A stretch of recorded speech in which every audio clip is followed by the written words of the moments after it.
It's time. Governor Andrew Cuomo. Consider different points of view. Let's talk and let's listen. And Anthony Scaramucci. I'm drinking raw eggs getting ready for this fight. Square off in a no-holds-barred 2-hour discussion covering the issues that matter. The issues you want to know about. It's Cuomo versus Scaramucci. Right now. On WABC Radio. 77 WABC. Now, here's Governor Andrew Cuomo and Anthony Scaramucci.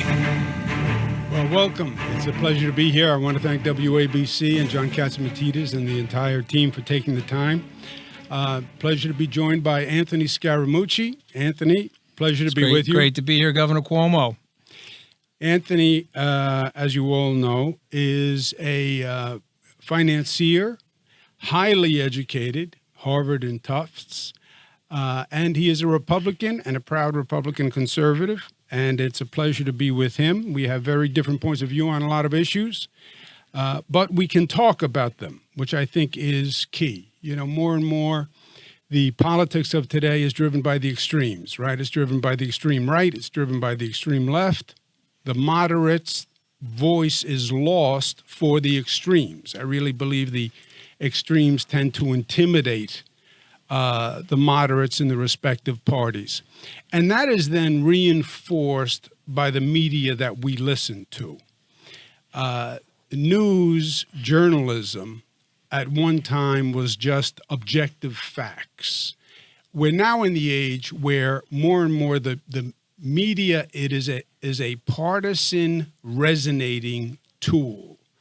If you're a Democratic liberal, you watch MSNBC. If you're a conservative, you watch Fox. You listen to conservative radio if you're a conservative. And that then just reinforces everything that you know, right? Everyone is talking to themselves and getting reinforced in their opinion. Rather than talking to each other, understanding different people have different points of view, and maybe you don't know it all the time. And maybe listening and learning and understanding the other point of view could actually be productive. But Governor, there's a breakdown in trust in the system. You know, I saw it on the Trump campaign in 2016. We would visit places and we turned places in the society into economically desperational places. I grew up in an aspirational blue-collar family, working-class family, but aspirational, guided to the ideals of the American dream. Those people that we saw in the campaign, we turned those people from economically aspirational to economically desperational, so they're angry. Okay, we walk around in the city of New York, we're stepping over people that we want to take care of, don't we? We've got a homeless problem. We have a drug problem. We have a crime problem.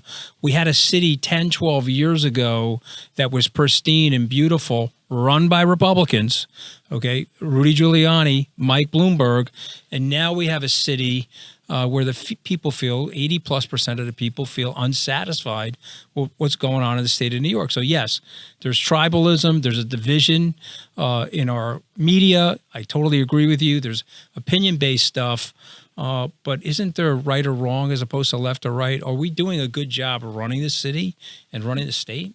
Well, there is a right and wrong. And my point is, let's get to the right and wrong rather than the right and the left, right? Because when you start with an ideological position and zealotry, then you're never really going to listen to the facts and solve anything. But let's talk about solving problems. Let's go through some of the issues. Let's start with Israel, okay? Because that's the top of the news today. Israel, first, what happened with the attack was horrendous. This was a brutal terrorist attack. And President Biden said shoulder to shoulder with Israel. And I think he was exactly right. What Hamas did as a terrorist organization is indefensible, period. And Israel has a right to defend itself. But let's take a step back, because there's a double standard when it comes to Israel. When a government has a bad policy, you can be anti that government, right? Trump, let's say, puts children in cages on the border, and they see this around the world. And then they say, oh, we're anti-Trump. Yeah, but that didn't say we're anti-American. But the time the cages were there with the Obama administration. That's just an example. Right, but right. People can differ with the government, and they don't hold it against the people of the country. You can differ with the policies of the Israeli government. 1, 2, 3, 1, 2, but 3. anti-Semitism, where you then show a hatred towards the people, that is really unique to Israel in some ways. And anti-Semitism has been growing. It's been growing in New York. We've seen it growing for years, Anthony, and we haven't been active enough. And now we see it at an all-time high with this dispute. And we have to stand up and speak out against it. What's happening on some of these college campuses is horrendous and illegal, by the way. It is illegal activity. And enough with the rhetoric. Take action and actually show that we stand with Israel 100%. All right. Well, so I think this is not going to be much of a debate on this topic because I think we're both philo-Semites. There are anti-Semites out there, but we are lovers of Jewish culture. We are lovers of the Jewish religion and the Jewish people. And I'm very much so a Zionist because ultimately I had the opportunity. Sheldon Adelson, the late great Sheldon Adelson, gave me the opportunity to speak at the RJC in 2017. And what I said to that congregation is we can take it back to the foundation stone in Jerusalem, the whole Western canon of idealism and Western liberalism. It comes from the Torah. It may have been refined in Greece. It may have gotten extra refinement in the United Kingdom and the common laws there. But we live in this amazing experiment, this amazing country because of those ideals. And Andrew, as a person that loves liberty, and I know you do love liberty, you have to protect the Jewish people because they are the canary in the coal mine for totalitarianism and autocracy and for scapegoating. And so I may not agree with every policy that comes out of Israel, but the singular goal for people that believe in freedom, believe in democracy, believe in the expression of hope around the world is to protect the Jewish state and to protect the Jewish people. Not saying they're perfect, and I know there's two sides to every argument, but that's where I start on this one. And for me, the college campuses stuff is an absolute disgrace. I don't know Mark Rowan personally, the CEO at Apollo, but I applaud him because he's a member of the establishment. He's an American Jew that grew up on Long Island, and he's saying, hey, I'm really sorry you're not getting my money anymore if you're going to allow for this type of anti-Semitism, which is a form of moral relativism and wokeism, which we have to get into on this show. But here's a guy who is a Jew, who's now going to get persecution from the establishment as a result of this leadership stance. And I applaud him because we have to push back this nonsense. There is right or wrong, okay? We are right around the time of Kristallnacht, which happened in November of 1938, where the Nazis went into the Jewish areas of the city and smashed. It was the night of the broken glass.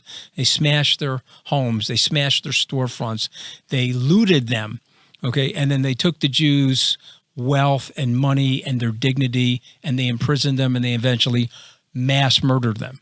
Okay, so let's call it for what it is. There is right or wrong, and I denounce all of it, and I applaud people that are willing to speak up about it. Yeah, well, I agree with you there. And again, action, not rhetoric. And there has been activism on the private school side where a lot of these donors are now saying, I'll stop. Mark Rowan took the lead with one of them. I applaud that.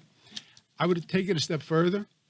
A school that gets public funding, Cornell gets funding from the state of New York. It is illegal to interfere with a student's right to education. I would withhold public funding from these schools if they're not addressing this issue. Because it's one thing, Anthony, we're very good in rhetorical support. We have to actually take action. I'm with you. And we have to let the Jewish community know that we are with them 100%. We're New Yorkers. It is personal. The Jewish community is part of our family. It's literally part of my family. I have 2 brothers-in-law who were Jewish. And we have to take action. I'll tell you what I didn't like. New Republican Speaker of the House, Johnson. We have to support Israel. And the first bill he passes says, I'll pass aid to Israel, but it has to come from the Internal Revenue Service budget, okay? Now, this is just Washington BS politics. That's what this is. This is him saying, I'm going to hold up Biden and play politics with Biden because the Republicans didn't like the increase in funding to the Internal Revenue Service. So you want Israel aid, you have to take it from the IRS budget, which the Democrats aren't going to do. But we shouldn't be playing politics with aid to Israel. So, Governor, I don't know the speaker, but let me take the other side of that. This IRS bloatation is absolutely ridiculous. It's not necessarily going to lead to more tax income, and it's part of that whole wokeism. It's part of that whole tribalism that, in my opinion, has been caused by the radical left. And so all of a sudden, we're supposed to be inhuman if we have money. You know, I grew up in a family where I sat at a dinner table like this, and my father said, go out, work hard, get rich, live the American dream. I didn't realize 35 years later that I was going to be castigated and dehumanized for my success by a group of people that couldn't find success with 2 hands in a bathtub if they were looking at it on their own body. So to me, the IRS thing, I get it. You're saying it's political posturing, but there's a bigger issue with the IRS digging into these people's pockets where they're already paying way more than their share of their proportionate income and way more than their fair share from a progressive point of view. And let me just finish. 52% of the money, if you live in the city of New York and you make decent money, 52% of the money goes out the door. You're a minority partner in your own life. Your majority partners are Governor Hochul, Mayor Adams, and President Joe Biden. You're the minority partner in your own life in America. You think that's fair? I do not think that's fair. I think it's preposterous. And I think he's sending a signal to people, hey, man, come on. Enough is enough with this soak the rich sort of stuff. Soaking the rich has caused over 300,000 people to leave a state that you and I desperately love. Yeah, look, my point is this. You want to argue tax policy, but now don't hold aid to Israel hostage. You want to talk about hostages?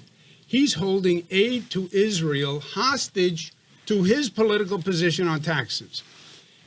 Argue taxes all you want, but don't hold the aid to Israel hostage. They're doing it to each other, though, Governor. That's the point I'm trying to make to you.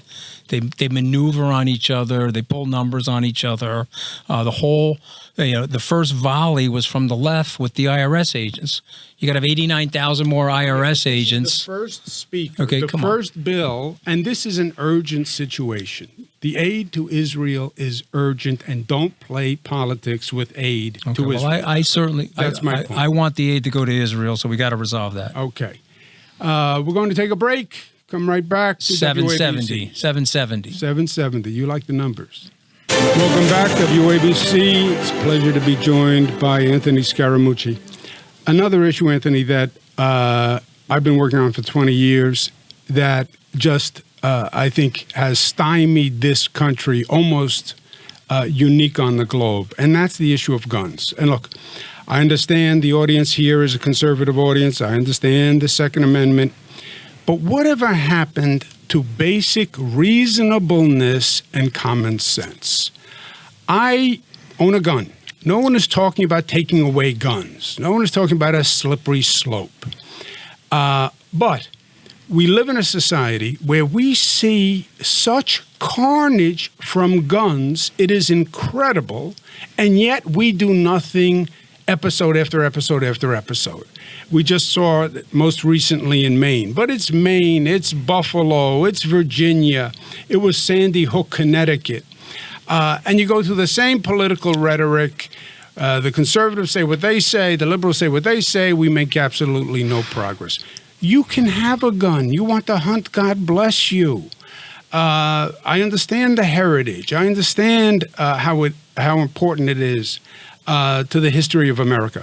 But reasonableness. Why do you need an assault weapon with multiple magazines that, if in the wrong hands, can kill dozens of people? Let me take the other side for a second. Number one, nobody trusts the government anymore. Number two, the social contract in the country has fractured, and people are now worried about their rights. And so one of those big rights, it was number two for a reason. Number one, freedom of religion, freedom of speech. Number two, they wanted you to be able to protect yourself. Remember, the founders set the system up to diffuse the power, yet we are living in a duopoly that has oligarchic tendencies, Governor Cuomo. It's a recirculation of the lead at the top, and people at the bottom feel that they're not getting a fair shake, and so some of them want to make sure that those rights are protected. Let me just finish, though, because you have to explain this to these listeners.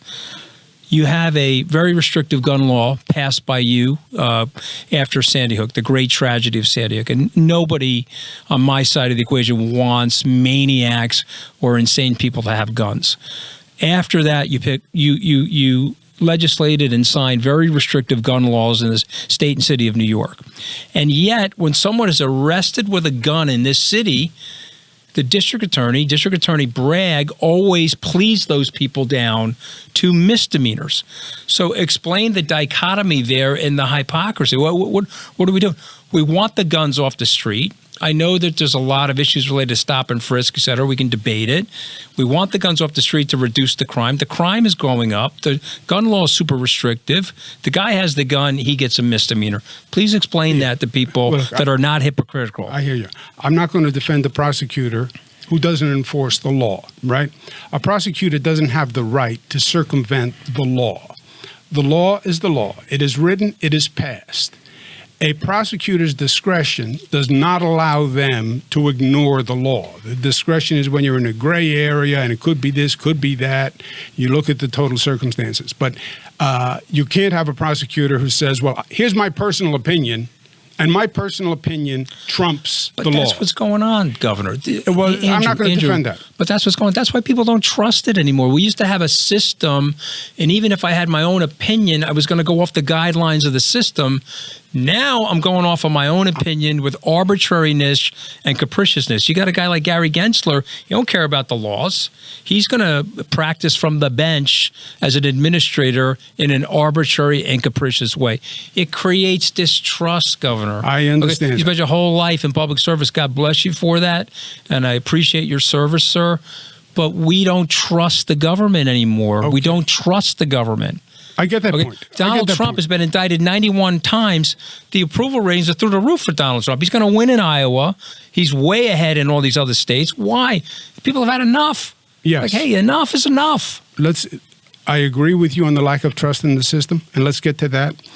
But on the issue of guns, that doesn't explain to me, Anthony, why we can't be reasonable on guns, have a gun you can hunt with, but don't have a gun where if it falls in the wrong hands, it can kill dozens of people. You don't need because it's you don't need a multiple magazine. Andrew, it's not a slippery. Let me tell you why it's not a slippery slope. You're going to go from one loss of liberty to the next loss of liberty. You're going to boil the frog. The frog's going to be dead, and then AOC is going to determine what they can have in the kitchen, what they can have in the closet, the gun closet, what they can have in their. Everyone's going to have an electric car. No, I mean, come on. First of all, we had an assault weapon ban. And we had it for years, and it wasn't a slippery slope, and it didn't lead to anyone coming in and taking your gun. Second, I get the Second Amendment. I get the fear of government. What is the theory? I need an assault weapon so that if the U.S. government turns on me and the United States Army comes at me, I can defend myself with an assault weapon. And the police force I'm calling to come, they actually can't come anymore because if someone steals my car, they can't pursue the car. If someone comes into my bodega, robs my bodega, I can't do anything about it. If they steal less than $1,000 worth of stuff, ba-boom, they're right back out. We're going to go to the bail reform, so I need which you assault signed. weapons to defend us. It's not necessarily that I need assault weapons. It is a metaphoric symbol for the distrust in the government. I get the metaphoric. You want to fix the government. You want to fix the government. People will relax on my side of the table. They'll say, "Oh, okay, they're diffusing the power again the way Jefferson wanted, and Washington wanted, and Franklin wanted." The power is consolidating, Governor Cuomo. It's not diffused like it once was. The reason I was able to succeed in the society, flat society creates meritocracy. Concentration of power creates aristocracy, and it creates people that are left in and people that are left out. And that's a symbol for it, and that's why they fight like crazy to keep that on their side of the ledger. I understand the theory behind it, but look, at one time, there was a reasonableness. 1930s, we outlawed machine guns. 1930s. NRA favored the outlawing of machine guns. Why? Because we said, both sides, by the way, House, Senate, everyone said, you know what? We understand your right to defend yourself. We understand your right to hunt, etc. But to have a machine gun, that falls into the wrong hands. The risk is too high for the reward. The same is true with assault weapons. We see it time after time after time. We're not going to solve trust in this conversation, and we're not going to solve trust, Governor, by the way, in any short period of time. That was your party. Let's go back, though. Let's provide historical context. That was your party in control. People trusted FDR. They voted for him. I don't know about your grandparents. My grandparents loved him. There were pictures of him in the house. They voted for him. They trusted him. Your party left those people. They were blue collar. They were hardworking. They were in unions. FDR said, hey, I'm going to try to create a flatter system and give you a fairer shake. Your party started focusing on transgender bathrooms and this wokeism and that wokeism and let's virtue signal over here and let's virtue signal over there. You left those people for Trump. Okay, their great-grandparents voted for FDR, Jack Kennedy, LBJ. Now they're voting for Donald J. Trump. Yeah, look. And this is the distrust that got created in the system. If you're not going to help me, okay, I want to blow up the system. That's the message from the lower and middle class. If you're not going to help me, I got to fix it. I got to change it. I'll send the orange wrecking ball in there to smash you and all your institutions that are favoring the oligarchic leadership at the top, the crony capitalism funnel that's going to the super rich. Look at what's happened in the last 5 years, sir. The rich have gotten richer during COVID. The poor have gotten poorer. If you're in the middle, you got squeezed. So we can talk about the guns, but until you fix the trust problem, they're not going to give up their AR-15s. It's just not going to happen. And by the way, those lunatic politicians that we both dislike that are sitting in that house, they know that. They know it. And so they're sending a message to people with this nonsense. The IRS, hold on to the AR-15 even though it's killing children. I don't want the AR-15s in nutcases' hands. Neither do you. But I'm trying to explain to you why we're never getting there. We're never going to cross the divide until we fix the trust problems. I get it. But I get the trust issue. The trust issue, I think, is separate from having weapons in society that can be picked up by a person who's mentally ill, and we see dozens of dead children. But let's move on. No, it's a tragedy. I hate it. You have extremes on both sides, right? You have an extreme left. You talk about wokeism, cancel culture. I hear you on that. You also have an extreme right. The hypocrisy of the conservatives is limited government, small government, keep government out of my life, except when it comes to imposing their views of society and morality and religion and telling me what I should do in the most private parts of my life, right? Until it comes to what I do in my bedroom, who I choose to love, who I choose to marry. You just elect a speaker who says, who has a history of being anti-LGBTQ in the harshest, most ugly language, that marriage equality, same-sex marriage, which New York was proud to be the first big state to pass, that could lead to people marrying their pets. This is who they elect as speaker, Anthony. I mean, how absurd is that? You nominated people for the Supreme Court. They said they believe in stare decisis. They come in and they overturn Roe v. Wade, which even the Republican Party didn't agree with. Well, even Trump. Yeah, and it's so we want small limited government, but I'll tell you who you can love, who you can marry, who you can have sex with, and I'll tell a woman what to do with her body. Okay, so that's the culture war, and I don't have a leg to stand on as it relates to the gay marriage, because you remember this back in 2008 and 9.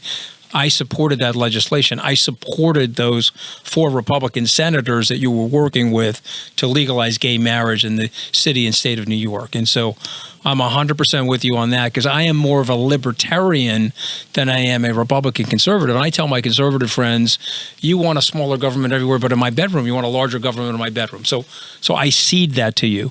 But what I want to talk about is the moral dilemma that conservatives are faced with. What I want to talk about is that when the conservatives look at the current society and the structure of the society where there's no more right or wrong, everybody's getting a 9th place trophy for participation in soccer, and you don't have guidelines anymore of telling people what they can and cannot do. So you have a group of people that are supporting and praising terrorists on university campuses, and then you have campus administration that's like, oh, okay, well, I guess I'm supposed to allow that into my space. By the way, it's private property, and like you said, it is illegal, this form of hate crime. So there's a bigger issue here. I'm all for gay rights and gay marriage. You know, I'm a Roman Catholic. I know you're still a practicing Roman Catholic. I'm a pro-life person. And I tell people, and you should know this, even though Roe v. Wade was revoked at the Supreme Court, abortions went up 0.2% in the year since that revocation. So it has had, despite what the left has said, it has no effect on the abortions. What I would like to see happen is people like you and me joining forces and being anti-abortion in the following sense. It is the worst form of birth control, sir. Why do we have to get to the abortion? Why can't we have more birth control education, an explanation of people that we don't want to go there because you know it's traumatic for the mom, it's traumatic for the family, it's traumatic for the potential spouse or the father, and it's not the best form of birth control. So for me, as a Republican and you as a Democrat, why can't we join forces in society and promote other forms of birth control, which we don't have to debate the religious aspect of it, but we know that that's way better than having somebody get an abortion. Yeah. I'm with you 100% on that, by the way. And abortion is always the last resort, right? Alternatives, adoption, etc. But you want to talk about trust. I'm a Democrat. How can a Democrat trust a government, trust a speaker, trust the Republican Party when they say one thing and they do another? Government should be out of their lives, but government should dictate my life. On the fundamental level, you guys are doing the same thing. Of values. I just explained it to you. I know, but Anthony, here you're talking about what a woman can do with her body, right? Roe v. Wade was established. Everybody said it was established. Now, all of a sudden, the Supreme Court nominees changed their mind from what they testified to, and now they're going to tell a woman what to do with her body. The marriage equality, what they say now is, oh, well, I respect the law. Well, Roe v. Wade was the law, by the way. How do I know you're not going to change the law on marriage equality now? And you want to talk about big government. The most intrusive government is you're going to tell me about my lifestyle and your judgment on my lifestyle, whether or not I'm gay or LGBTQ. Not me, because I'm libertarian. If you want to be gay, God bless you. You want to marry a same-sex person, God bless you. I'm saying the conservative Republican. I'm talking about the speaker. I want to give their point of view. Their point of view is toss it back to the legislatures, toss it back to the states. The state of Kansas, it was like 65 or 67-33, red state pro-choice. You remember that referendum that took place? Yes. So the conservatives are for smaller government, for federalism, allow the states to decide. Guys like Reagan understood that centralizing power at the top diminished economic opportunity and diminished civil liberty. Toss it back. And when you need the federal government to intervene, like Jack Kennedy had to do in Alabama 60 years ago, you use your bully pulpit and your moral authority from that position. But here's the problem I have, Andrew. We have thermometers now as leaders. We do not have thermostats. Thermometers, they're sensing the heat or the cold in the room, and they're reflecting that back to the people. A thermostat would say, hey, it's 90 degrees in here. We got to set the degrees at 72, and we got to lead the people to 72. FDR did that in the war. He knew we had to engage ourselves in that war. He had Lindbergh, the first America First movement. He had the isolationists, but he led the country to help the people make the right decisions for themselves. And that's a conservative idea. That is a libertarian idea. Let me explain to you the problem, and then you help me make the decision. What happens on your side is I know everything. I know what's better for you in terms of how you spend your money, and therefore your money should be in my pocket, and I should make the decisions from my central authority. And I think that the conservatives will say, no, we don't want that. That's not how the thing was set up, and that's not how the thing became the most powerful nation in the history of mankind. Yeah, I understand your point, but you can take that the exact opposite view. Roe v. Wade is settled.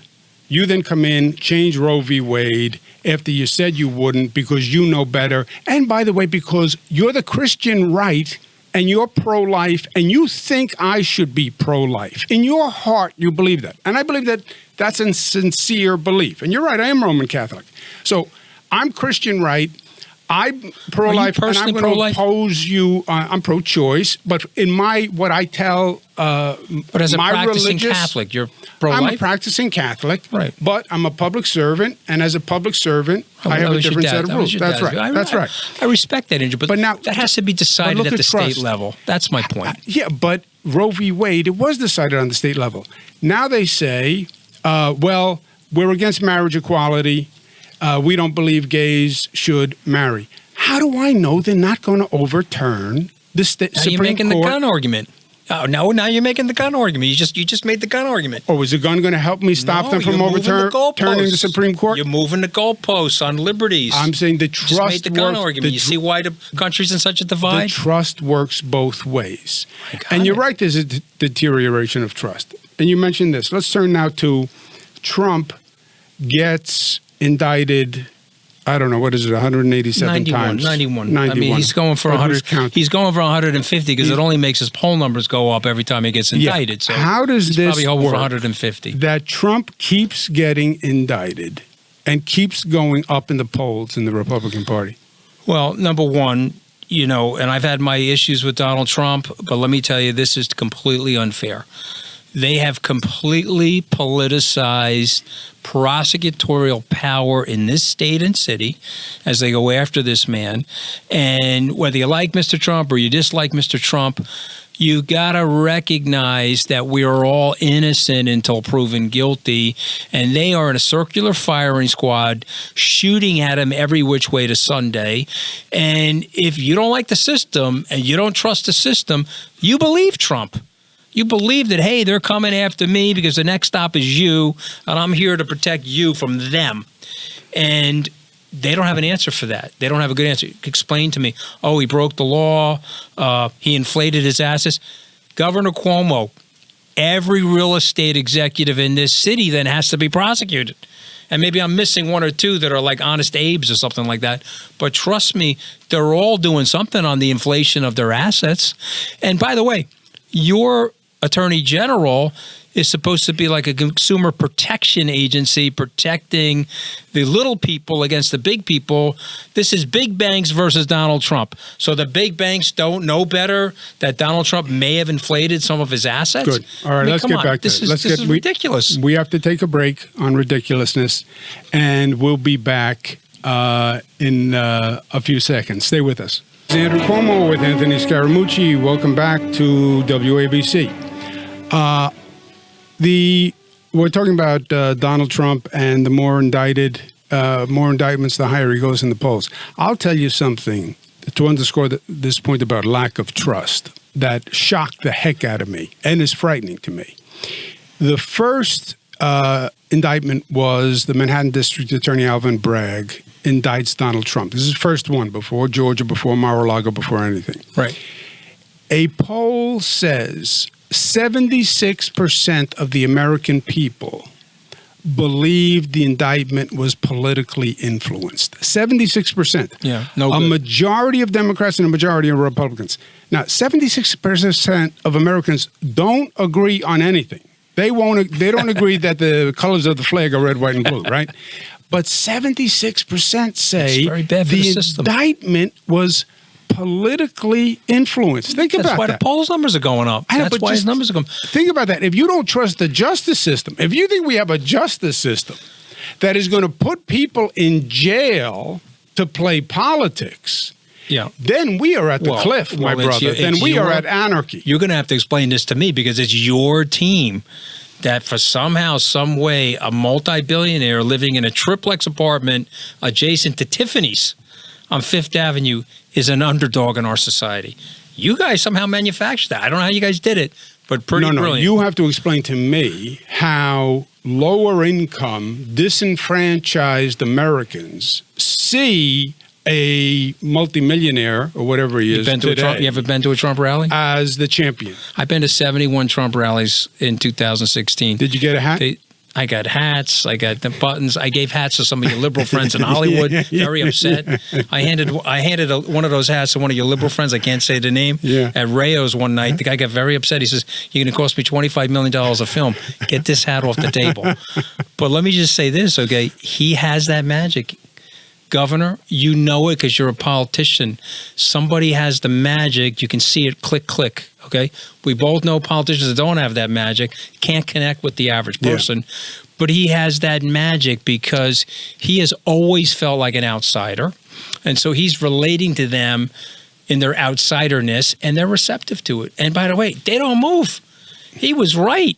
You want to shoot somebody on Fifth Avenue, they're going to stay with me. You want to indict him 91 times?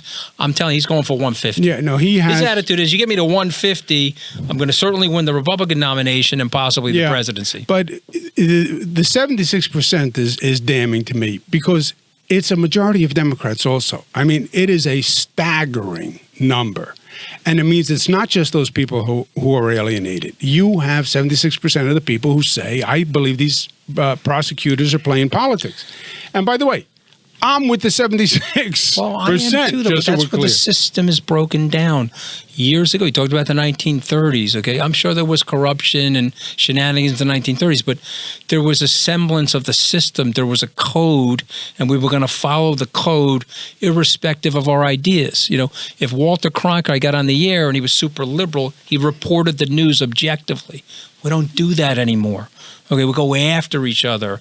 And I've got the bully pulpit or I've got the senior position. I'm going to do what I want in an arbitrary and capricious way. I'll tell you what's ironic is I believe there was no justice system that was more political than Trump's justice system. Under Mr. Bill Barr. You had a political hit job happen to you here in the state too, though. Well, first political hit job was the Trump administration had Democratic states, our state included, investigated by the Department of Justice by a fellow named Jeffrey Clark, who was just a political hatchet man they used in the Department of Justice. How do I know that? He then winds up getting indicted as part of the January 6th fiasco.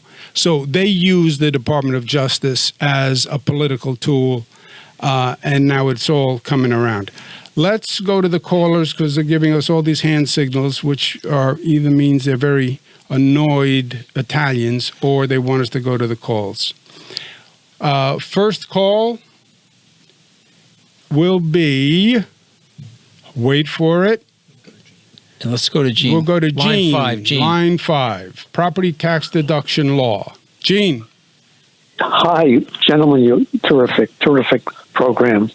I didn't like the fact that my property tax was not used as a deduction because of a rule that happened under your administration. Gene, let's be clear with my honest Republican compatriot here. The property tax deduction, the greatest tax increase in the state of New York was passed by Donald Trump. The greatest tax increase in the state of New York was passed by Donald Trump. Donald Trump passed a law called SALT. I argued about this. It's hard for people to understand. It's a little technical. SALT, state and local tax deductibility. Forever, you paid state taxes, you paid local property taxes, and you then deducted that from your federal tax. So you took your federal tax income number, deducted what you were paying for state and local, and that's what you were taxed on. Trump passes a law disallowing deductibility. First time in history, you pay a tax on taxes.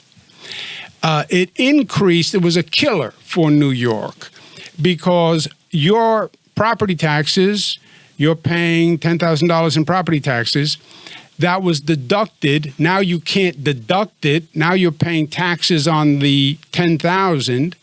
If you're in the 40% bracket, that's 40%. Your state income tax, you're now taxed on. It's the greatest tax increase in history. I want to... And one other point, quickly, Anthony. You know, the Republicans like to say, oh, Democrats are for redistribution of wealth.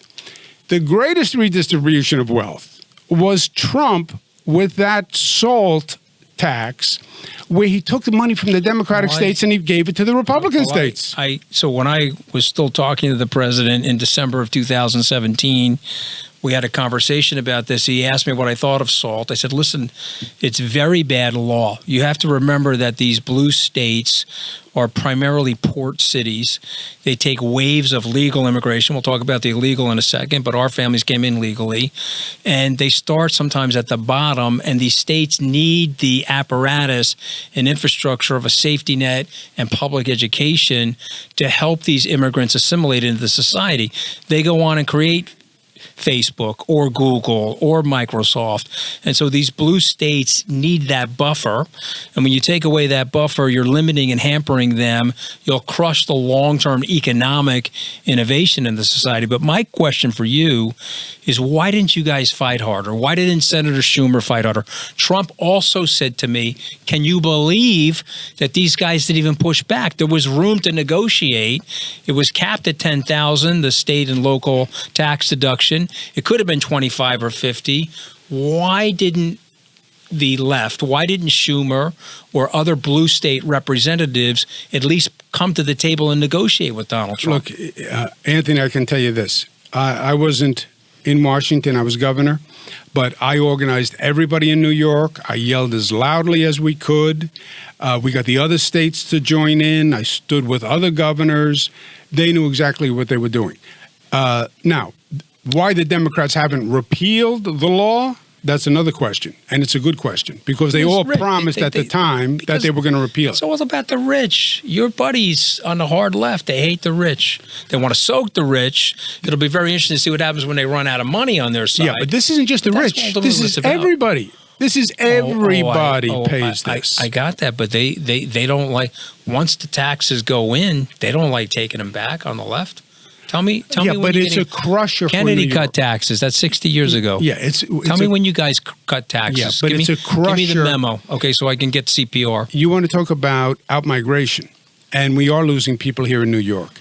If you just repealed SALT, people would see their taxes reduced 20, 30, 40, 50%. Wasn't there something you could have done at the state legislative level? Could you have cut taxes? I tried everything. I tried have created everything. a system for people to... We tried all sorts of legal machinations to try to get around it. There was no way around it. He was insistent on it. Hurt New York, New Jersey, just the Democratic states. It came out of those hard right think tanks. Listen, I'm for less taxes. And so that created more taxes. And I just don't even understand why we haven't challenged it in the court, because you just mentioned it's a form of double taxation. Okay, and if you look at our case law and our common law, double taxation usually gets revoked. So I don't understand why we're not challenging that more. But I'll make the case to all my libertarian friends out there that is a burden on these states. This country is a great experiment that has worked because we've taken tons of legal immigrants into the country and we turned them into millionaires, economic innovators, social change agents, and you need these states to have a fair starting block of equal opportunity for all of these people. Okay, next question. We'll go to Donna from Florida she wants to speak about anti-Semitism on campuses. Good afternoon, gentlemen. I would like to know, what can we do to educate these students and show them the correct way? They're not getting it and they're rioting. We need to hear why, put them down in rooms or something. Why are you feeling this way? This is the right way to do it. What is your opinion on how to bring down the level of heat? Well, two things. First, Donna, what some of them are doing is illegal. And they have to now grow up and realize that actions have consequences. And what some of these students are doing is actually illegal. I would find out who's posting that hate, and I would prosecute them because it can't. They have to realize, you're in college, and I have 20-somethings at home. You're responsible now. Everybody has an opinion, but you're responsible, and what they are doing is illegal. And I would prosecute them to the fullest extent of the law, and I would make an example of them, and I wouldn't be apologetic. Second, I would say to the colleges, stand up and do your job. Stand up and do your job. It is illegal under the education law to run a campus or a college where you have students who are being intimidated because of their religion. I would go so far as to public colleges, any school that gets public funding, stop the funding unless they address this issue. Cornell University, great university, did a lot of great work with them, funded by the state. We're stopping the funding until you address this situation. And third, the students have to learn history. They don't appreciate the plight of the Jewish community and the Holocaust and 6 million lives lost and only 14.7 million Jews in the world, and why Israel is the only place for them to be. And to defend Hamas, which victimizes the Palestinian people as much as they victimize anyone, means you just don't even have a basic understanding of the facts. Senator Moynihan, God bless him, you can have your own opinion, but you can't have your own facts. And they literally don't know the facts. I just want to say three things quickly. Number one, for sure, Donna, it's education. When I was 16, way back in the day, my social studies teacher brought in Holocaust survivors to explain to us what had happened in World War II, to my shock and horror. Number two, when I visited Yad Vashem in Jerusalem, up on the wall in the exhibition hall, it talked about Germany. The Jews lived peacefully for 500 years in Germany. This is the main reason why 40% of the Jews stayed, 60% of them left, but 40% of them identified as Germans. The Jews have lived here more or less peacefully for 250 years, and so they know from their history it can happen anywhere. Number three, and this is the most important thing, when the Holocaust took place, other countries wouldn't take the Jews in as refugees, including the United States. FDR is now being criticized for it, but what he said at the time is he's not sure who will be insurgents or potential spies for the Nazis, as a result of which he had a very restrictive policy. This is the main reason why Harry Truman approved the State of Israel at the UN, so that there would always be a place of refuge for the Jewish people and people of Jewish faith. And so that is the beacon of liberty in our world. You can tie all of our Western liberalism and the ideas of our freedom back to the foundation stone, back to the Torah. So we have a responsibility to educate people about this and why it's so important to protect this minority. Yes, there are stereotypes that Jews are rich, and that's why maybe they're being castigated or scapegoated, but they are a minority, and they're easy to scapegoat when people are economically dissatisfied. And terrible politicians have done that in the past. We have to protect from that in the future if we want to save ourselves. Because first it's the Jews, and then it's your ethnic background, and it's your ethnic community, and the dominoes start to fall. Yeah. But it's a great question, Donna. Thank you for calling in. Let me just add one quick point as a parochial New Yorker. When I was governor, every time Israel was attacked, I would go visit and show up, because that's when you want your friends, when you're under attack. I was proud to be the most outspoken elected official in the country on behalf of Israel.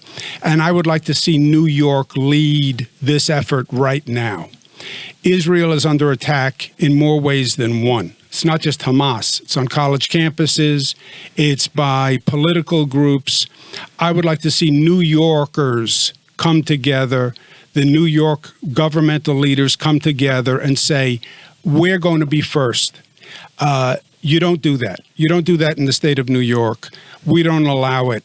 The black community doesn't allow it. The Muslim community doesn't allow it. Christian community doesn't allow it. Show them how we can be unified and address this hate, because it's hate, Donna. That's what it is. It's hate. And it's illegal. And New York should take the lead. We have to take a break. WABC, stay with us. 770, man. 770. I know, keep quoting the numbers. Welcome back to WABC. I'm pleasure to be joined with Anthony Scaramucci drinking raw eggs. I'm going to bring a raw egg. Baby. I want to see you drink. You don't look like Apollo Creed to me, so I think I could take you in a few shots. Yeah, you're going to take me in a few shots. You'd need a few shots to even think you could. We were speaking with Donna on anti-Semitism.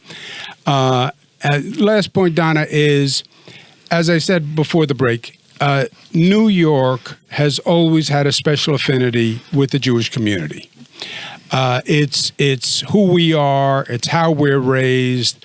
We have the largest Jewish community here in New York, and I would love to see New Yorkers of all faith, all colors, stand in solidarity, and let's show this nation how to stand up for Israel as one. Democrats, Republicans, liberals, conservatives, I don't care what. Let's just join arms and say, no debate there. We are the model. Okay, let's go to the next caller.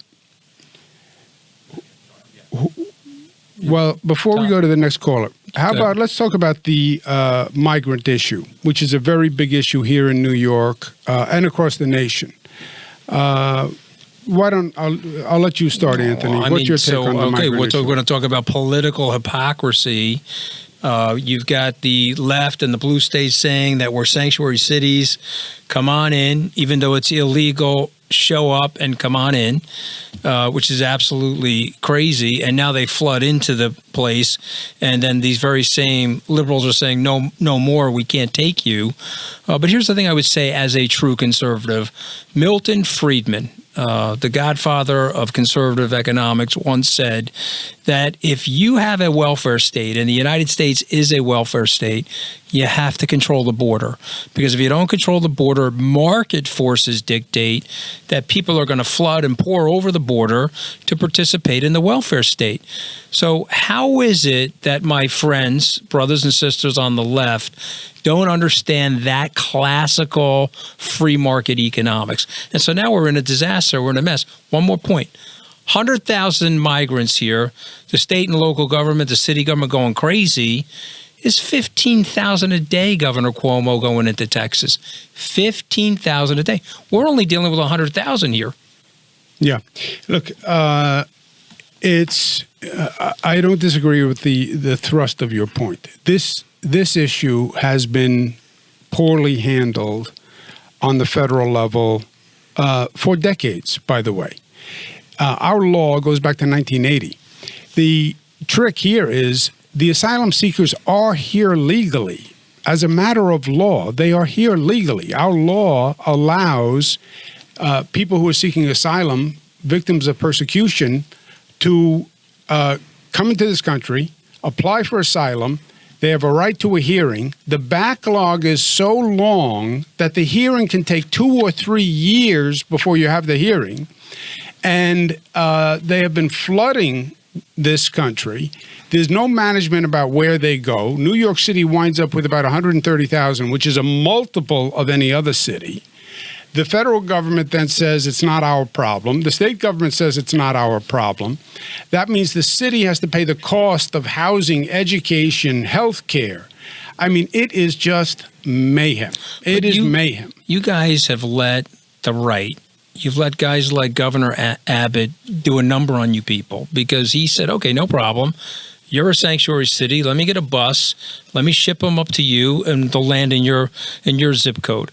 But when it wasn't in your neighborhood, no problem. 15,000 migrants entering legally into a small town in Texas, absolutely no problem until they show up in Times Square.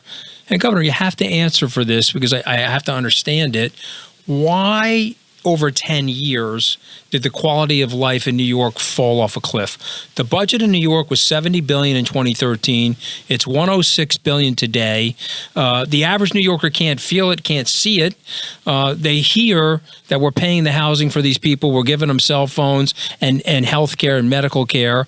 But the average New Yorker feels like they're struggling and they're stepping over homeless people in Times Square. So tell me, sir, what happened and how do we fix it? Yeah.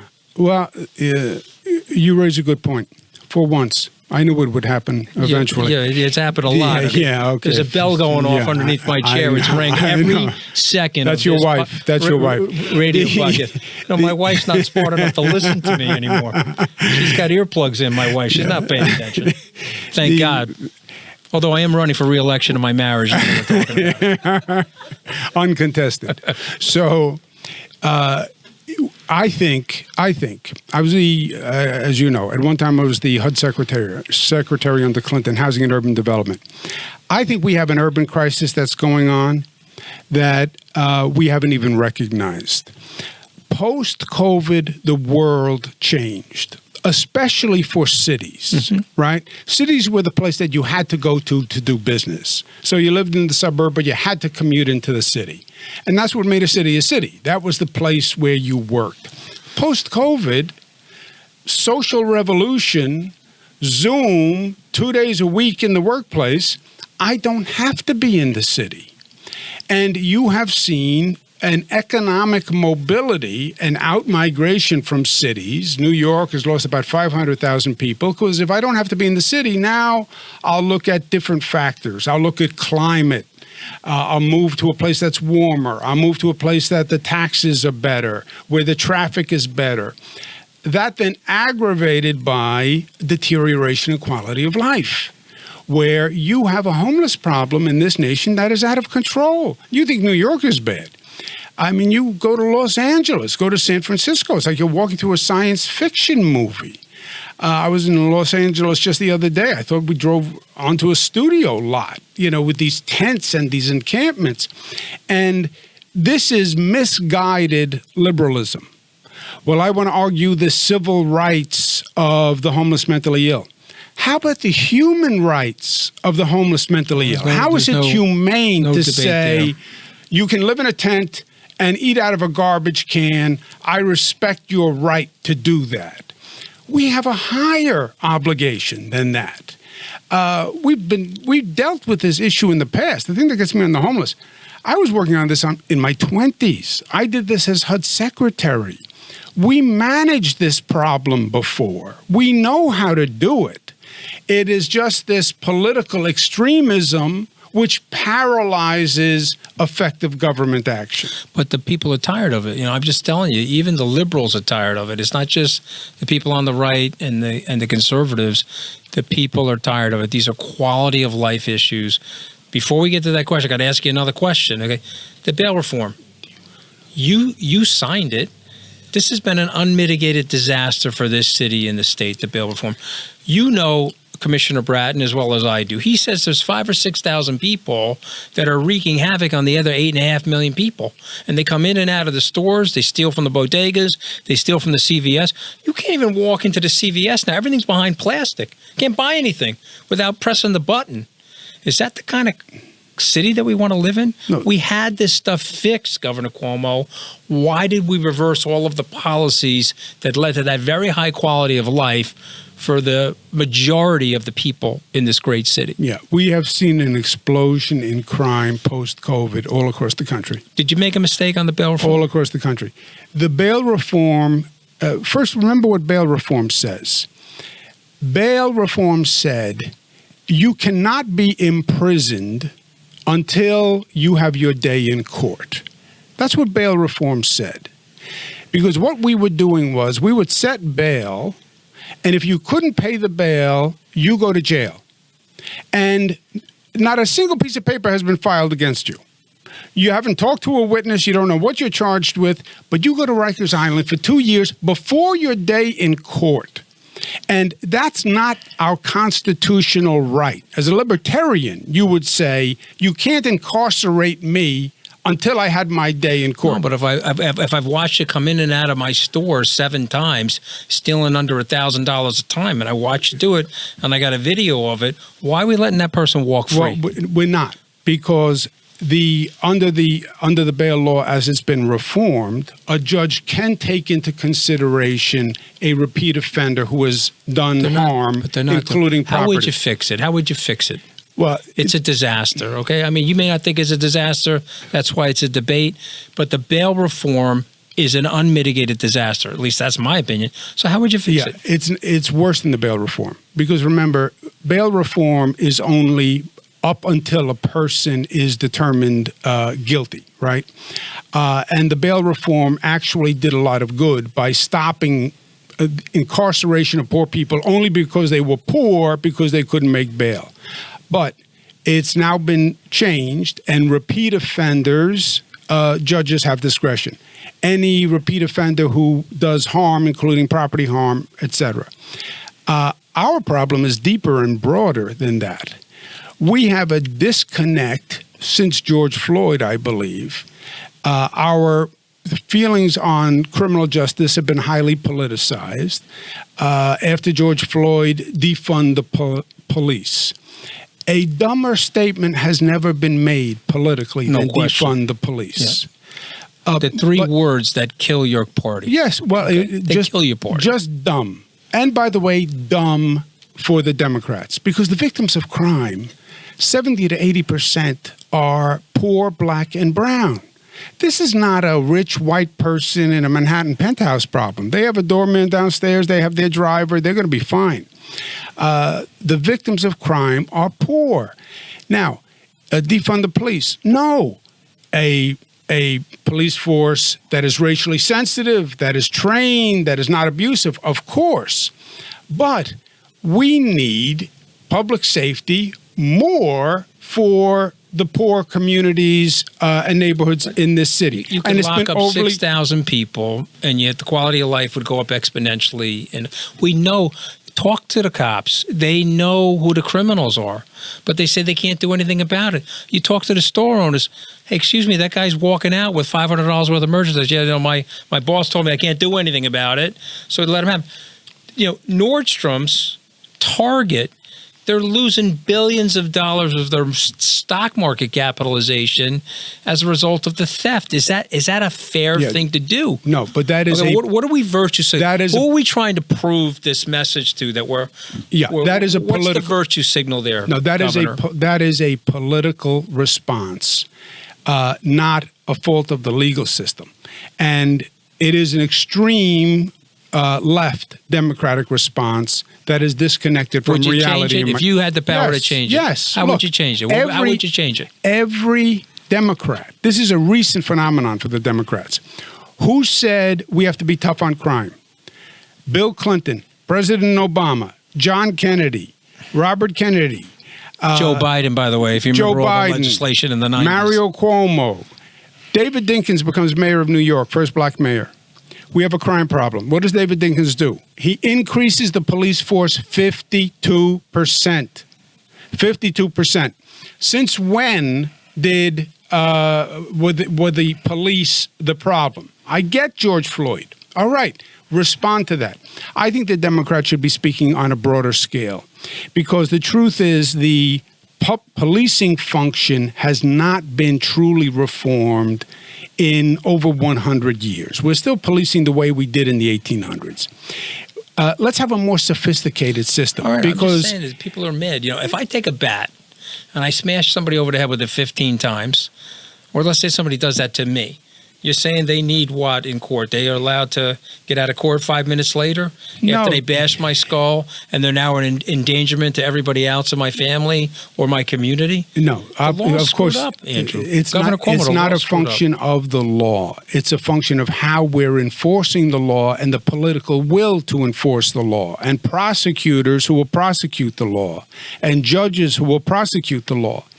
But if we don't get it, it's going to take a terrible toll on this city. You love the city? Love it. Okay. Do you want the city to end up like San Francisco or Portland? Or it's a zombie apocalypse in these places now. It is the zombie apocalypse. Okay, But I'm saying do you want that to happen? No, but that's politically driven. That's what's happening in those places, and it can't happen here.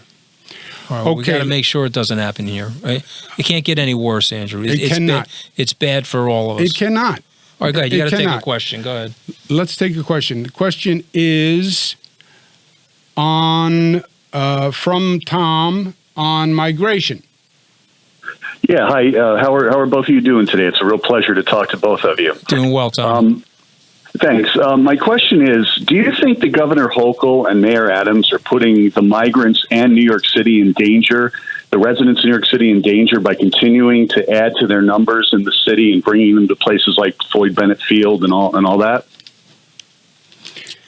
I'll start. I think yes is my answer. I'll let Andrew give the rest. My answer is here's my answer. The first, this was a federal responsibility, and I don't know where the federal government is. They should have stepped up to the plate. Immigration was always under federal law. And I think the federal government trying to wash their hands of this issue is the first problem. They should be managing it. It shouldn't be that the migrants go wherever Governor Abbott of Texas sends them. It should be federally managed. Governor Abbott, with all due respect, doesn't do immigration policy for the United States. So New York City happens to wind up with 130,000 because Governor Abbott sent them to New York. Number two, the federal government should be paying the bill, and the federal government should be finding the facilities. If the federal government has abdicated its responsibility, the state should step in. But New York City is the last jurisdiction that should be held accountable because they have to handle this issue now on top of everything else. And it's very expensive. It's very costly. Floyd Bennett Field, I think, makes no sense. Floyd Bennett Field, for those of you who don't know, is an airfield right off Jamaica Bay. It's right on the other side of the Belt Parkway. It's very cold. It's very windy. It's a floodplain. And they're going to basically build a tent city. It's terrible. For migrants. It's going to be very expensive. It's a transportation desert. If they're here, let's help them and make them productive, and let's find them work and find them jobs and let them pay their own rent and become acclimated. They're going through the legal process of having hearings, but setting up tent cities, I mean, really, at extravagant cost, it does nothing to help the migrants, and it's milking the taxpayers for an exorbitant cost. And the city should not be, and the city taxpayers shouldn't be footing the bill. Anthony, you want next question? Yeah, I don't really have anything to say about that. I agree with it. So we're going to take another break. WABC. What's the number? 770. WABC. 77. Andrew Cuomo versus Anthony Scaramucci. Call in now. 1-800-848-9222. 77 WABC. Why get an updated COVID vaccine? If you're 65 or older, a COVID vaccine can keep you out of the hospital. And if you have heart disease, a COVID vaccine can help you stay healthy. With COPD or other lung diseases, getting a COVID vaccine can keep you off a ventilator. Anyone can get severely ill from COVID. But some people are more at risk. Know your risk and make sure you're up to date on your COVID vaccine.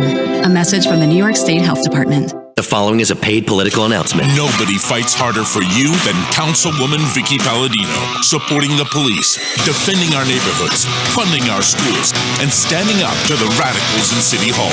With the busiest council office in the city, Vicky Palladino is the one representative we can count on to deliver the results no one else can.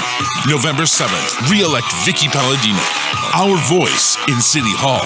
I'm Vicky Palladino, and nobody works harder for you. Paid for by Vicky for City Council 2023. It's time. Andrew Cuomo versus Anthony Scaramucci. Call in now. 1-800-848-9222. It's Cuomo versus Scaramucci. Talking about the issues that matter. The information that counts. Now, here's Governor Andrew Cuomo and Anthony Scaramucci. Welcome back to WABC. What's the number, Anthony? Are you first because you're taller than me, or what do you think it is? Is there height discrimination? I think it's alphabetical. I thought it was alphabetical. I thought there was some height discrimination going on. Let's take a question. Height discrimination. 77 WABC. They did it by IQ, I think. Well, that's where yours was lower. That's why you were first, because yours is lower. Tammy from California, please save me from this mindless banter with Mr. Scaramucci. It's funny. Okay, my question is, I listened to you on Bill Meyer and did an excellent job, but you said that the reason why there was a nursing home scandal because they asked you for data at the last 2 months of your administration, and that's why it got left back, and there wasn't, and I knew it wasn't a scandal. It was just more of a political situation. Why did it take you so long to explain that? Yeah, it's a good question. And let me take a step back, because there's been a lot of misinformation about this. And with Mr. Scaramucci's permission, let me just give a little context. I think it's important. COVID, what happened with COVID is important to understand, because there will be another COVID. There will be another COVID. It is going to happen. COVID didn't come out of the blue. If you look back over the past decade or so, Ebola, Zika, dengue, these viruses have been coming, the zootropic viruses, and they've been getting worse. COVID was the worst we had seen. We will see another COVID-type situation. I pray that it doesn't happen, but if you look at any of the studies, it will happen again. So it's important to understand what happened during COVID. Many mistakes were made during COVID. If you remember at the very beginning of COVID, it went to California and the state of Washington because it was coming from China. And there was all discussions about how it got out of China, was it purposefully released, et cetera. But the flights from China were going to California, and we were all looking to the West. President Trump downplayed it at first. It was nothing. It was going to be gone by Easter, wash in Clorox. Even Dr. Fauci at the very beginning was, don't worry about it. And the president announced a travel ban for flights from China because that's where it was coming from. Mistake. It wasn't China to California.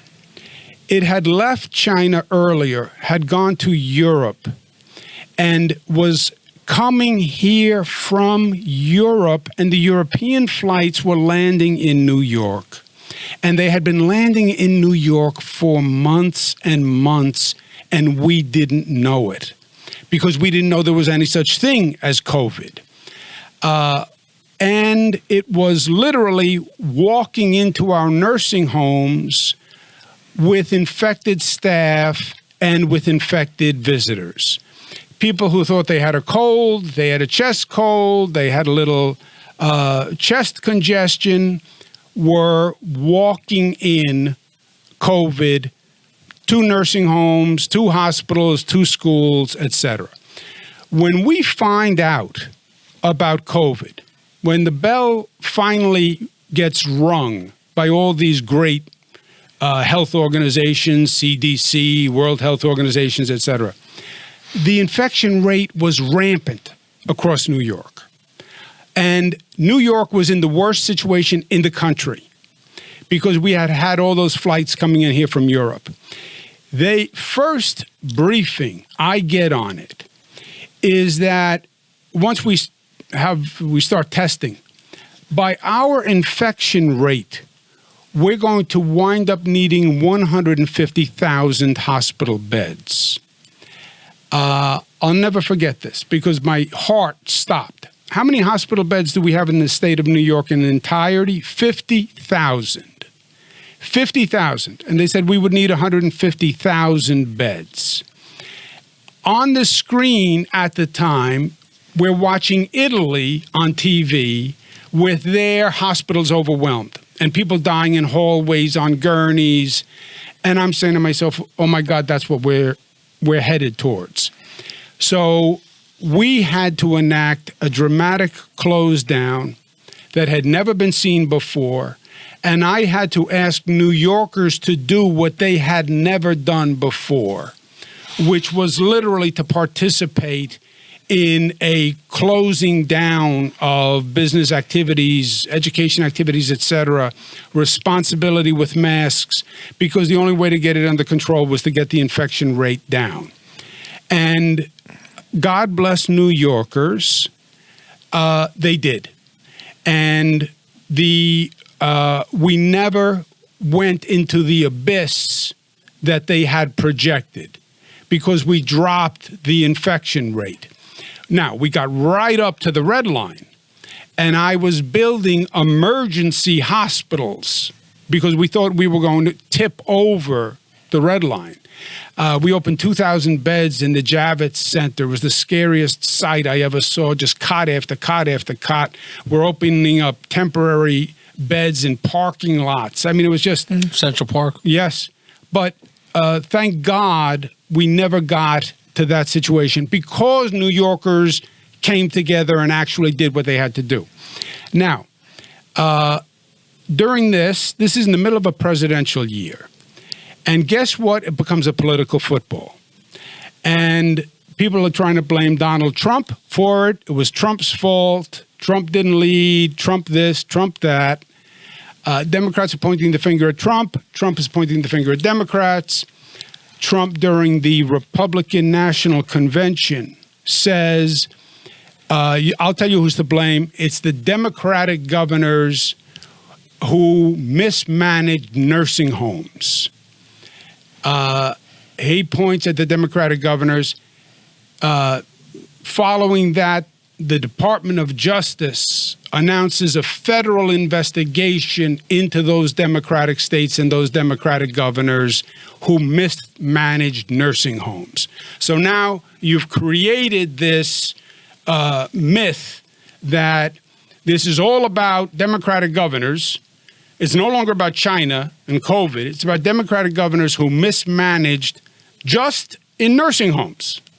And they launch a federal investigation on that point. And, well, that's now Republican dogma, conservative dogma. Democrats did it. They did it in nursing homes. Nursing homes were badly hit in every state in the United States of America because COVID preyed upon senior citizens. And that's who's in nursing homes. And before we ever knew, COVID was in the nursing homes because COVID was in the nursing homes before we ever knew about COVID.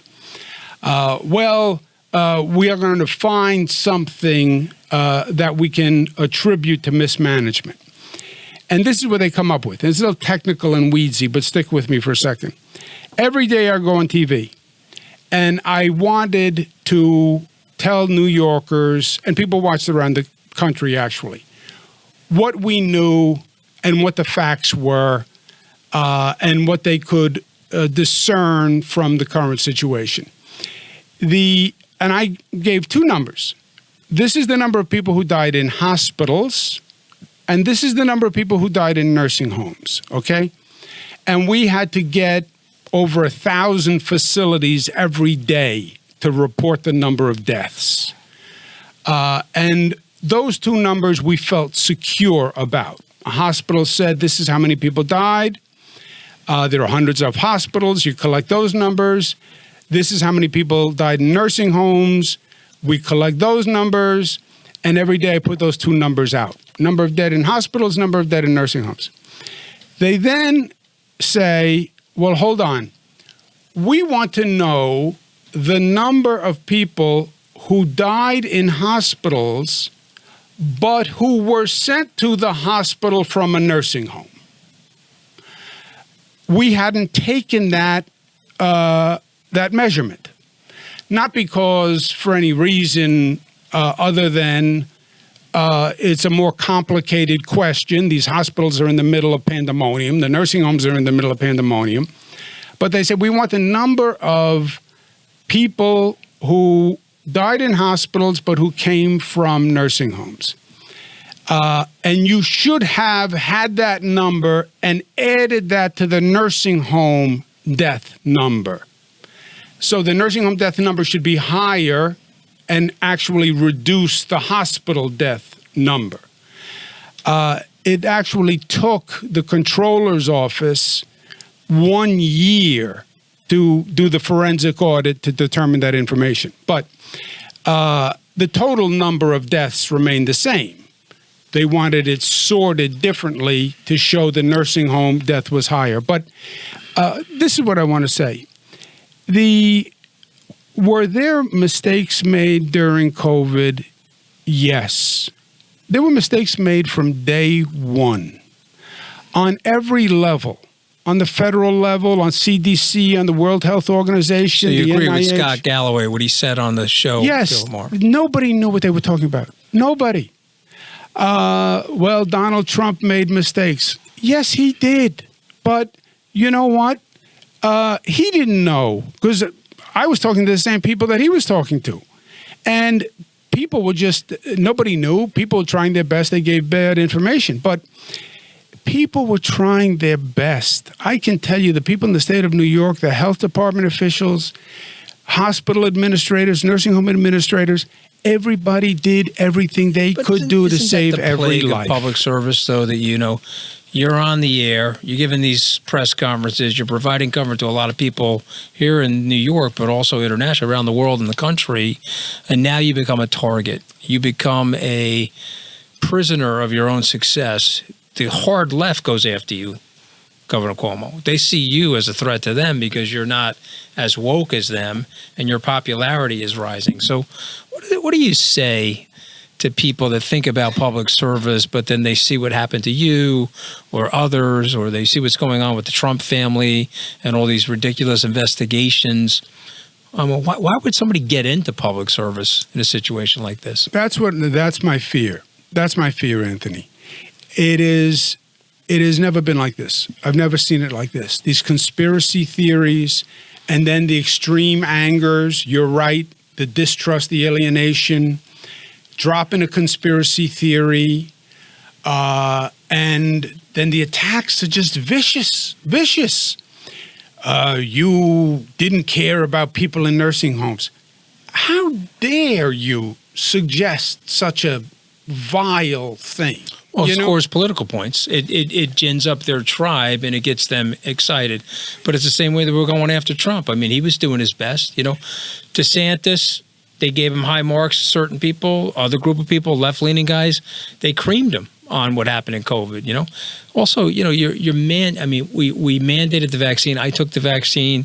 I'm not an anti-vaxxer or a conspiracy theorist, but let's just look at the empiricism of it. Did it really work? Everybody ended up getting the COVID. Well, you got the COVID. They said, you take the vaccine, you won't spread the COVID. I got the COVID, and I'm sure I spread the COVID. Yeah, but I took 5 vaccine shots. Okay, I'm stunad to do that, I think, because it didn't do anything. In fact, if anything, it could have overregulated my immune system, you know? But if you look That's not conspiracy, Andrew. That's just the facts of what happened, you know? Well, I do believe we have to look back at COVID and look at the actual facts and learn from the facts, because my fear is, as I said, there will be a next one, and people actually trust government less now than they did. Way less. Then 3% of the people, vaccine number 6, 3% of the people are taking it, okay?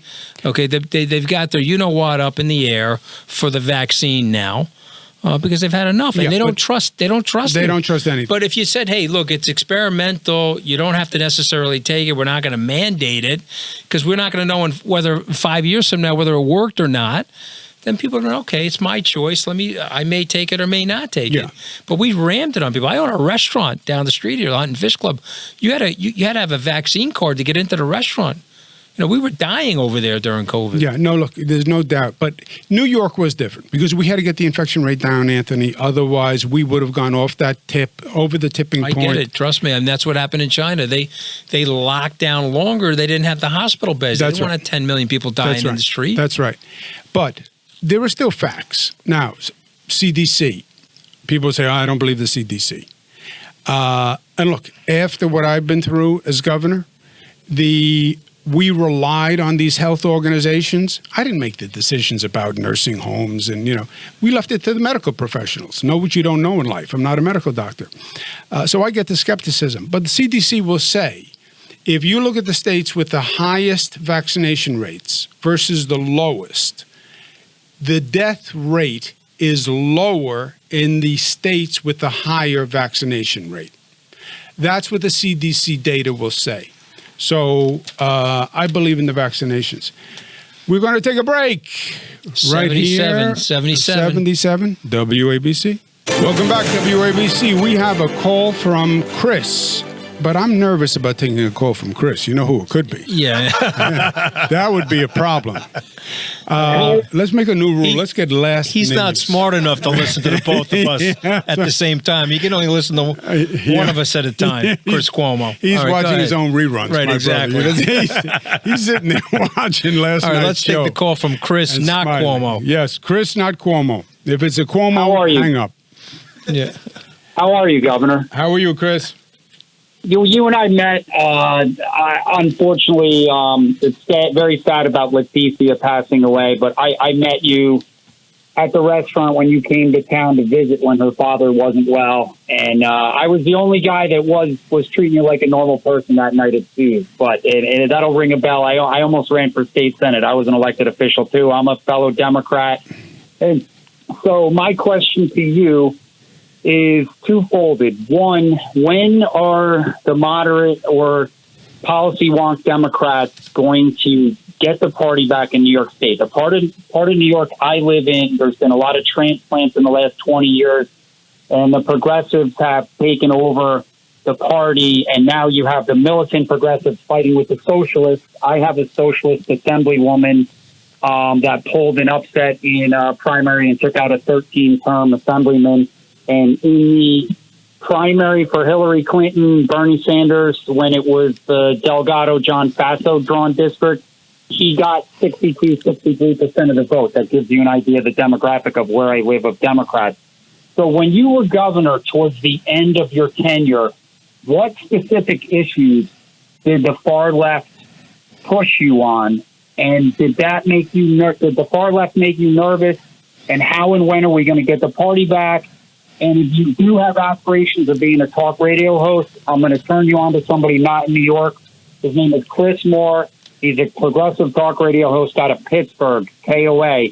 Listen to him. He's great with the callers because you can listen to the people in New York yourself. Thanks for your time. You guys sound great. Well, Chris, thank you very much. Chris referred to Letizia Tagliaferro, who was a woman who worked with me in the state. Died too young. She was an angel, and she was a phenomenal public servant. Look, as governor, I did the most progressive things in the country, Chris. We were the first big state to pass marriage equality. Then the Supreme Court followed years afterwards. First state to a $15 minimum wage, free college tuition for middle-class families. Best paid family leave program. And I actually made the government work, and we did things, right? New LaGuardia Airport, new Moynihan train station, new 2nd Avenue subway, new airports upstate New York. We actually did things, which created enemies for me in the government, because when you go to make change, you create disruption, and the system doesn't like that. You know, everything we did was pushing a boulder uphill. People don't appreciate how hard it is to get government to move. People talk about change, but they really like to preserve the status quo. So did I have trouble with the legislature? You're darn right I had trouble with the legislature every year, because every year I wanted to get the budget passed on time, which is what the Constitution said. I wanted to make change. And there's an old expression: the legislator who does nothing wrong, right? If you leave it to a legislative body, they will live with the status quo, because as long as you live with the status quo, you don't do anything, you don't make any enemies. So I pushed them. By the way, marriage equality. I had to push the Democrats to pass marriage equality. Now they all say, make it sound like they supported it. Anyway, so yes, it was a constant battle with the legislature, and I'm proud of it, because I used to wear a pin that said, I work for the people. And all of my state officials wore that. I work for the people, meaning what? I don't work for the politicians. I work for the people. The far left opposed me more on cultural issues than anything else. Somehow they cast me, I was a moderate. What made me a moderate? Because I worked with a Republican Senate. Now, I worked with a Republican Senate because I had a Republican Senate. And if you don't work with a Republican Senate, it means you get nothing done. And if you get nothing done, then you're not a progressive anything, right? I'm a progressive. No, progressive means you make progress. You're not an ideological, theoretical progressive. You can't call yourself a progressive unless you actually get something done. So, yes, I worked with a Republican Senate, and we got things done. By the way, we passed the best gun law in the nation with a Republican Senate. But that cast me as a moderate for the far left. And the far left became an institutional enemy of mine. Well, I don't want to be so cynical, but how you get them back to the middle is when they run out of money. And let me tell you, the budget deficit that's going to be here in the city of New York and the reckoning that these guys are going to have, they took the budget from $70 billion to $106 billion in 10 years, Governor Cuomo. The services haven't gotten any better. They must have fed the unions with it. I don't know what they did with it. And the unions don't pay on merit, as we both know. So you tell me how you're going to get these people back in the game. Look, I think they're going to hurt themselves. I think you're seeing it now with their position on Israel. I think demonstrating the far left, the Democratic Socialists, demonstrating against what Hamas did, and being pro-Hamas in essence. Demonstrating for Hamas. For Hamas. I mean, it's ridiculous. I think that hurt them very badly, and I think people have now opened their eyes as to who they really are. Next question. Stephen in Brooklyn. Good afternoon, gentlemen. It's a great dialogue between you two, and we need more of that in our country today. I want to talk about something that goes under the radar, but is one of the most important things that all of us as American citizens can have, and that is knowing that there's an integrity of our vote. And unfortunately, there's a lobbying effort by many people, including Mayor Adams, who strongly supports non-citizen voting, which would give some 800,000 people in New York City the right to vote if they've only been here for 30 days. This would disenfranchise many citizens who never would support such a thing. And in fact, where they have had non-citizen voting in certain municipalities, whether it's Maryland or Vermont and California, it never once passed through a referendum by the people themselves. It's always been pushed by people on a city council or local legislatures, and you've never had the impact of the people themselves because the politicians know that the people would vote against such nonsense. And I want to know if you think that people, why should a New Yorker like myself, a native New Yorker, who's on the margins of staying or leaving, if they do get non-citizen voting, why should I stay in this city if my vote could be canceled by someone who's been here for 30 days? And do you think that more politicians should speak out for the need that only American citizens should have the right to vote in any elections, being local, state, or federal? Thank you, gentlemen. Well, Stephen, I'm going to jump in and pile on a little bit before Governor Cuomo responds. But not only do I think you're right, I'm almost wondering if we need an amendment to the state constitution or through the city council to prevent it, because it is literally power politics, and it's literally trying to flood the zone as opposed to allowing for the system of the democracy to live and breathe. It's almost like taking 5 fingers and jamming it on the scale if you think it's going to help your party. And so I'd be very interested to hear what the governor says, but I don't understand how you could have that voting right if you're a non-citizen. I mean, that's ultimately what the whole country and the fabric of the country was knitted together about. So you take it away, Governor. I'm with you, Stephen, and I'm with you, Anthony. I hate to say it on this issue. I hate to say I've been with you on a number of issues, but I'm also with you on this issue. You should be a citizen if you vote. So there you have it. Christine. Next call is Christine from Hartford, Connecticut. Good state. Governor Lamont, good man. Governor, do you plan on running for public office again? I think Anthony Scaramucci is running for public office. And I think he doesn't. I haven't met the height requirement. I'm not running for public office. As I said, I'm running for re-election in my marriage. I'm just trying to stay married, my man. He is vertically challenged. I could be term limited in my marriage, for all I know. I'm focused on the important things. You go serve the same. Are you going to run again? Vertically challenged. Are you going to run again? I have no plans to make plans. I'm taking life one day at a time. I think I'm in a good place in life, and I'm enjoying what I'm doing, and I'm enjoying where I am. And we'll see what happens down the road. Let me rephrase. Well, Christine, is she still on? Yeah. Christine, hello. There? Yes, I am. Yeah, Christine, you believe him, or you think he's going to run for something? Christine, you got good. I can tell over the phone you got good instincts. Go ahead. I believe that he is running for something. And the second part of my question was, what party would you be running under, since some of the Democrats seem to still be against you? I am a Democrat, and I am a proud Democrat.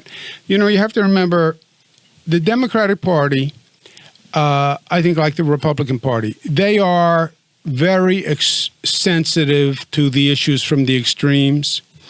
And what happened with me was the Attorney General exploited the Me Too movement, wrote a report that was just a fraud, 11 cases. There were no 11 cases. There were never 11 cases. Nobody read the report. Only 2 people actually brought a case, and that was after the Attorney General's report, which was a buffet table for a plaintiff's firm. But the Democratic Party is very quick to be supportive of the Me Too movement. But I am a Democrat, and I think there's a people understand life and are not as reactionary as many of the politicians. So I'm a Democrat, and I'm proud of it. He's running again, Christine. Am I right or wrong? What do you think? I think you're absolutely right, Anthony. Let's see. Well, he has to be right once in a while, Christine. It's just not right on this one. We'll go to Morgan, New City, New York.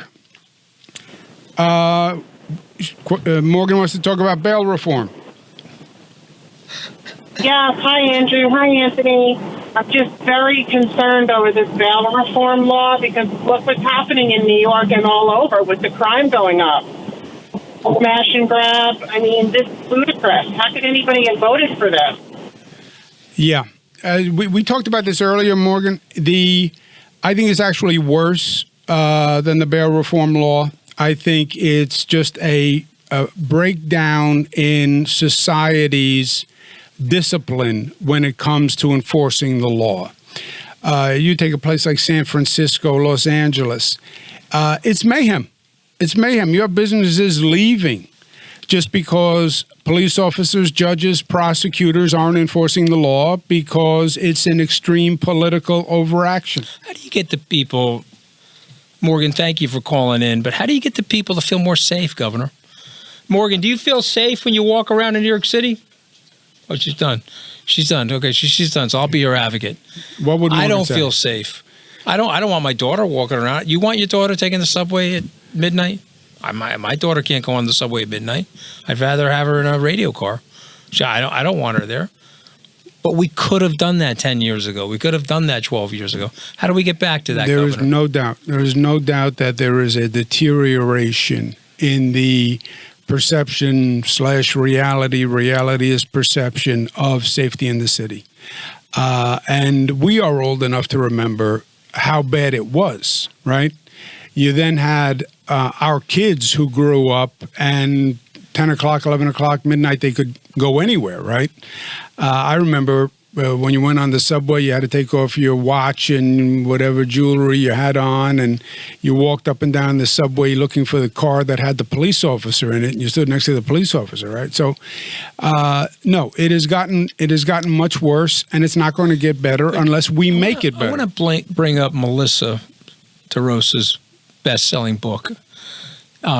She writes in the book, wrote an amazing book, by the way, and she writes in the book that you tried to put more police in the subway system, but you got blocked. Is that a true story? I'm assuming it is. I mean, she writes it right there in the book. No, but that's literally, that is the political dynamic. Melissa's book, which is great on a number of levels, and I would recommend it to anyone who's interested in any of the topics we're talking about, because it's a fascinating look, her personal look at Let what me just went on interrupt you for a second. years. The title of her book is What's Left Unsaid, My Life at the Center of Power, Politics, and Crisis. But she says in the book, you're trying to get more cops on the subway, and you can't get it done. You're the governor of the state. What the hell is going on? Well, because Mayor de Blasio, you had the George Floyd moment, you had the reaction to George Floyd, and Mayor de Blasio did not want more police. Because why? Because police were seen, especially post-George Floyd, police were seen as abusive to the rights. By a very small segment of the population. Well, we've talked about the extreme. You got the button on your lapel saying you represent the people. Yes. The people want more police. Yes. They want the crime to stop. They want their children to feel safe in the city. Yes. These people are nuts, Andrew. You got to know that. Yes. I mean, my side may be nuts on a few things, but health and safety, we're going to exchange virtue signaling for health and safety in a city. I got Come it. on, you people are crazy. There's nuts on the left, there's nuts on the right. Now, I added more police because I had the MTA itself hire more police. But I'd go back to the simple logic of a cop on every train. A cop on every train. And in the stations. You got to put them in the stations. Yes, have one on the platform and a cop on every train. You know, Mayor Dinkins, again, 52% increase in police. I think we do it differently this time, but there was a police officer on every train, a police officer on the platform. You want to see this traffic reduced because the traffic congestion is just impossible. Impossible. Well, people don't feel safe. That's why they're using have the to cars. get on. I know they have to get on mass Come on, it's transit. crazy. They have to be safe. All right, we got 1 minute left. You know what I want to get back to? Where the major problem in New York is too many shopping bags on Fifth Avenue. Okay, I want to get the tourists back here. I want to get Broadway spunked up again. Come on, Governor, we got to do this. Yeah, we have to make New York City, any city post-COVID, is in a much more competitive situation because people don't have to be there. All right, they don't have to be there. We got 30 seconds left. I'm gonna let you get the last word. I'm going to say this to you. I am very proud to join this show with you today. I think you're a man of common sense and you're a man of big ideas, but you got to shape up your party. Yeah, I say the same to you. Maybe even more than shape it up. I think it has to go through a rigorous reconfiguration. But conservatives, you're not right all the time. Liberals, you're not right all the time. Learn to talk to each other and listen and make progress. Thank you for being with us. WABC 77.